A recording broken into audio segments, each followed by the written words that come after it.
17 মে থেকে মালয়েশিয়ার calling visa চালুর ঘোষণার পর এবার বেরিয়ে এলো আরও চাঞ্চল্যকর তথ্য। প্রবাসী কল্যাণ ও বৈদেশিক কর্মসংস্থান প্রতিমন্ত্রী মোহাম্মদ নুরুল হক নূর জানিয়েছেন, এবারের মালয়েশিয়া যাত্রা আগের চেয়ে অনেক বেশি স্বচ্ছ এবং আধুনিক হচ্ছে। তবে এই প্রক্রিয়ায় যুক্ত হয়েছে নতুন কিছু শর্ত, যা প্রত্যেক বিদেশ গমনেচ্ছুর যেন বাধ্যতামূলক। বিশেষ করে অতিরিক্ত কিছু কাগজপত্র এবং আধুনিক মেডিকেল টেস্টের নিয়ম যুক্ত হওয়ায় পুরো প্রক্রিয়ায় এসেছে বড় পরিবর্তন। শুধুমাত্র পাসপোর্ট আর ছবি থাকলেই এবার মালয়েশিয়া যাওয়া যাবে না। জালিয়াতি রোধে প্রতিমন্ত্রী নুরুল হক নূর কিছু অতিরিক্ত কাগজপত্রের তালিকা দিয়েছেন। পুলিশ ক্লিয়ারেন্স সার্টিফিকেট ডিজিটাল, আবেদনকারীর নামে কোনো অপরাধমূলক রেকর্ড নেই এই মর্মে কিউআর কোডযুক্ত লেটেস্ট পুলিশ ক্লিয়ারেন্স লাগবে।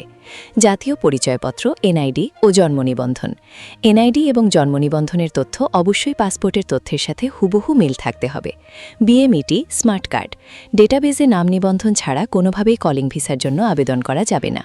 কোভিড-19 ও সংক্রামক ব্যাধির টিকাপত্র, বিশ্ব স্বাস্থ্য সংস্থা অনুমোদিত ভ্যাকসিনের পূর্ণ ডোজে সার্টিফিকেট সাথে রাখতে হবে।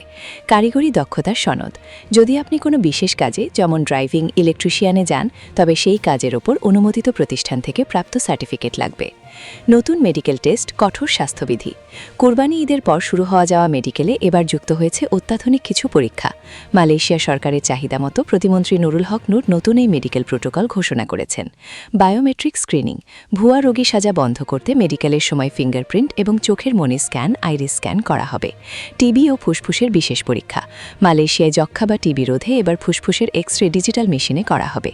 হেপাটাইটিস ও সংক্রামক ব্যাধি, রক্ত পরীক্ষায় হেপাটাইটিস বি এবং সি এর পাশাপাশি নতুন কিছু ভাইরাল টেস্ট যুক্ত করা হয়েছে। মানসিক স্বাস্থ্য পরীক্ষা, বিদেশে প্রতিকূল পরিবেশে খাপ খাইয়ে নেওয়ার ক্ষমতা আছে কিনা তা যাচাইয়ে প্রথমবারের মতো প্রাথমিক মেন্টাল হেলথ অ্যাসেসমেন্ট যুক্ত হতে পারে। কেন এই কড়াকড়ি? প্রতিমন্ত্রীর ব্যাখ্যা। সংসদ অধিবেশনে নুরুল হক নূর বলেন, আমরা চাই না আমাদের দেশের একজন ভাইও মালয়েশিয়া গিয়ে অসুস্থ হয়ে ফেরত আসুক। অতিরিক্ত কাগজপত্র এবং উন্নত মেডিকেল টেস্টের উদ্দেশ্য হল যাতে নিয়োগকর্তারা আমাদের শ্রমিকদের উপর শতভাগ আস্থা রাখতে পারেন। যখন তারা দেখবে আমাদের কর্মীরা শারীরিকভাবে সম্পূর্ণ ফিট এবং মানসিক প্রস্তুত, তখন তারা বেতন ও সুযোগ সুবিধা আরও বাড়িয়ে দেবে। এই কঠোর নিয়মই বাংলাদেশের অর্থনীতির ভিত্তি মজবুত করবে। দুর্নীতি দমে জিরো টলারেন্স, প্রতিমন্ত্রী হুঁশিয়ারি দিয়ে বলেছেন, মেডিকেল সেন্টারগুলো যদি ভুল রিপোর্ট দেয় বা কোনো সংস্থা জাল কাগজপত্র তৈরি করে, তবে তাদের লাইসেন্স চিরতরে বাতিল করা হবে। 17 মে থেকে শুরু হওয়া এই মিশনে প্রতিটি ধাপে থাকবে গোয়েন্দা নজরদারি। কোনো দালালের মাধ্যমে কাগজপত্র জমা না দিয়ে সরাসরি অনুমোদিত সেন্টার বা সরকারি পোর্টালে যোগাযোগ করার পরামর্শ দিয়েছেন তিনি। উপসংহার, আগামীর বাংলাদেশ। 17 মে কলিং ভিসা, কুরবানি ঈদের পর বিশেষ মেডিকেল এবং নতুন সব শর্ত, সব মিলিয়ে মালয়েশিয়া যাত্রা এখন সময়ের ব্যাপার মাত্র। নুরুল হক নূরের এই যুগান্তকারী পরিকল্পনা বাস্তবায়ন হলে মালয়েশিয়া হবে বাংলাদেশের রেমিট্যান্সের প্রধান উৎস।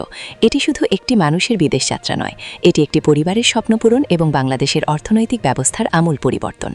আপনার কাগজপত্র আজই গুছিয়ে নিন, সঠিক নিয়ম জানুন, দালালের খপ্পর থেকে দূরে থাকুন, দেশের হয়ে বিদেশের মাটিতে সুনাম বয়ে আনুন।